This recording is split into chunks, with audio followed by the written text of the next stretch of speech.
Breaking news. Ex-Minister Akinyemi petitions Buhari, says Tinubu to blame for attacks on Igbos in Lagos State. In a petition written to recent Buhari dated Sunday, March 26, 2023, Professor Akinyemi said, blame Tinubu for making insightful comments, speech and cursing tribal attacks against Igbos in Lagos and across Nigeria. The petition reads, I write this petition with the full realization that with the recent general elections like ours and allegedly became a tribal war against a particular tribe, there is need to conduct post-mortem investigation and put on trial those directly responsible and those who incited and sponsored such verbal and physical attacks, especially in Lagos State, to discourage this pattern in future elections. The presidential election of February 25th, 2023, graciously described by The Economist as chaotic, has further increased the negative perception of the world about our dear country, to which belonging our loyalty. The world is not pleased with our ways, and we could read it clearly in how the global press described what we did with ourselves last week. A newspaper columnist, Lassis Olagoju, collected the world news about us, informed by the lack of organization of the umpire INEC, disappointing compromise of law enforcement agencies, and unfortunate hijack of process by non-state actors. The world is not pleased with our ways, and we can read it clearly in how the global press describe what we did with ourselves.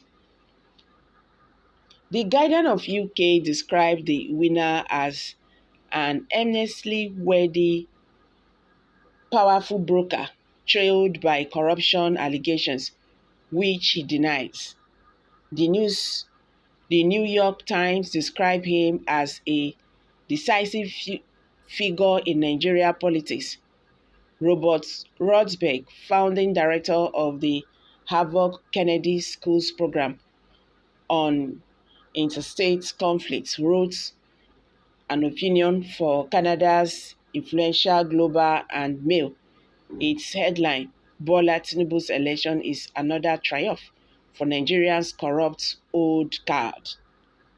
The Times of London was the most disrespectful.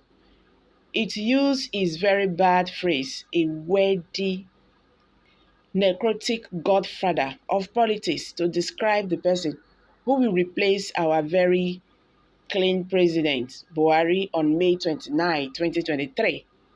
As bad as those characterizations are, they are not as damaging as the Financial Times relation that it personally witnessed armed men resolve a presidential ballot box in Surulere, Lagos on election day.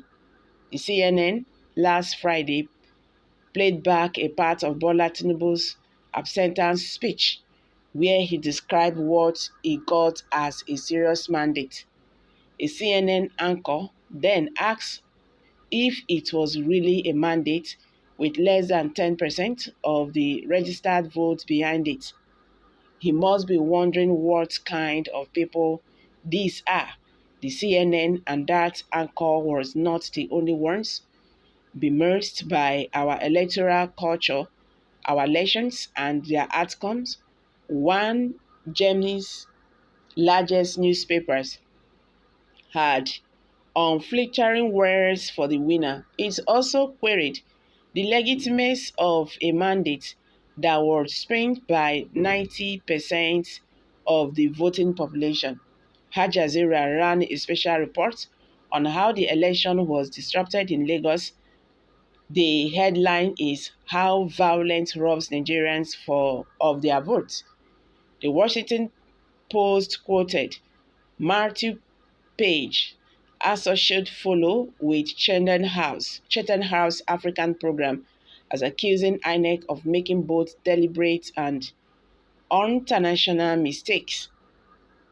They raised the hopes about election and it is transparent, and then they dashed them.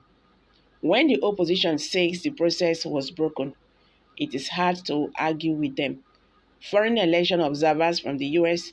International Republican Institute (IRI) and the National Democratic Institute (NDI) summed up their opinion of the election as failing well short of Nigerian citizens' legitimate and reasonable expectations.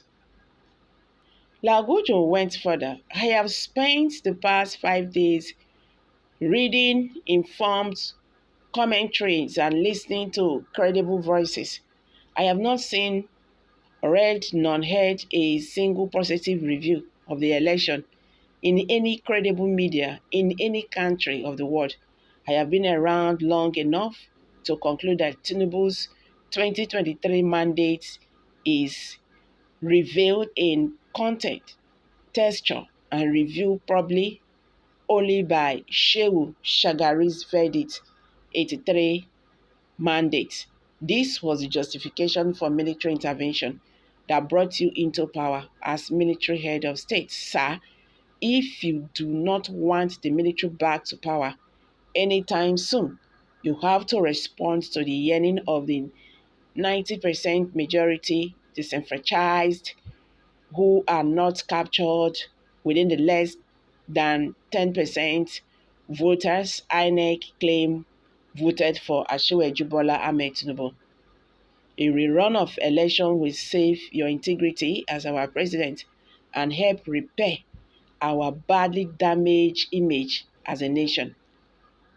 If 25th of February was chaotic, the 18th of March election was living hell across Lagos for the terror unleashed on citizens. Please be reminded that the New York Times described Asiwaju Bola Ahmed Tinubu as a decisive figure in Nigerian politics.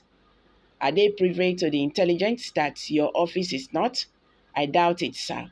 I do understand that your hands are tied, but you must lose them for prosperity's sake and do what is right. Bola Ahmed Tinubu has never hidden his hatred for the Igbos. And said, on this note, I will simply say that there is no war or ill feelings between the Igbos and the Yorubas. It is only the Tinubu and MC Olomo miscreants that are causing mayhem. Every reasonable Yoruba man stands for the truth, but the drug lord continues to recruit miscreants all over the country.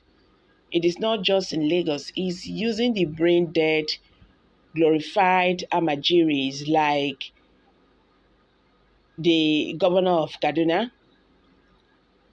the Gandola Orji Uzokalo, etc., to capture the state across the country.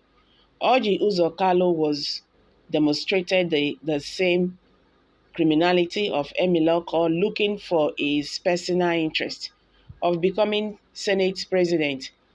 We the Igbos reject him and his master, Tinubu, Dr. Drug Master, all the criminal gangsters, which includes Kayamo, the spirit advocate of nonsense, Femi Fani-Kayode, the stomach infrastructure manager, Bayo Ononoga, the town crier of criminals, or better still, okay, the Otumokbo. We reject all your evil machinations. Okay, guys, these are reaction. This someone just dropped that. Let's hear from you. What's your take on signing this? Kindly share your thoughts below the comment section. Thank you.